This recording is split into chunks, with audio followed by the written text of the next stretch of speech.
کتنے بہت سے ایسے لوگ تھے جن کے باپ جو ہیں وہ کافر تھے، لیکن کہیں پہ ضد نہیں ہے، ضد ہے تو جناب ابو طالب سے، تو وہاں پہ متوے کھڑے رہیں گے، کہیں نہیں یہاں زیارت نہیں کر سکتے کیونکہ ان کی زیارت کرنا جائز نہیں، بدعت ہے، حرام ہے، شرک ہے۔ کہ کیوں؟ کبھی یہ کافر تھے، کبھی بہت سی احادیث بھی پیش کی ہیں کہ کیا بھائی پیغمبر اسلام نے ان کو کان میں کہا چچا جان آپ کلمہ پڑھ لیجئے، میں روز قیامت آپ کی شفاعت کر دوں گا۔ پیغمبر نے کان میں کہا تو ایک بات تو واضح ہو گئی کہ شفاعت ہے، نہیں پہنچا سکا۔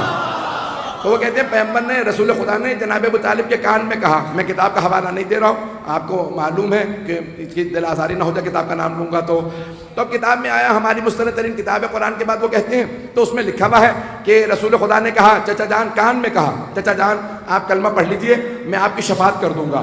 تو جناب ابو طالب نے فوراً پلٹ کے کہا بھتیجے میں اپنے اجداد کے دین پہ باقی ہوں۔ تو ہمارا عقیدہ تو پہلے یہی ہے کہ اجداد رسول خدا، اجداد معصومین سب کے سب با ایمان ہیں، تو اگر انہوں نے یہی کہا تو ہمارا مطلب ثابت ہو گیا۔ اب وہ کہتے ہیں کہ نہیں، رسول خدا نے کان میں کہا جناب ابو طالب سے چچا جان آپ کلمہ پڑھ لیجئے۔ مجھے تعجب ہے مسلمانوں پہ،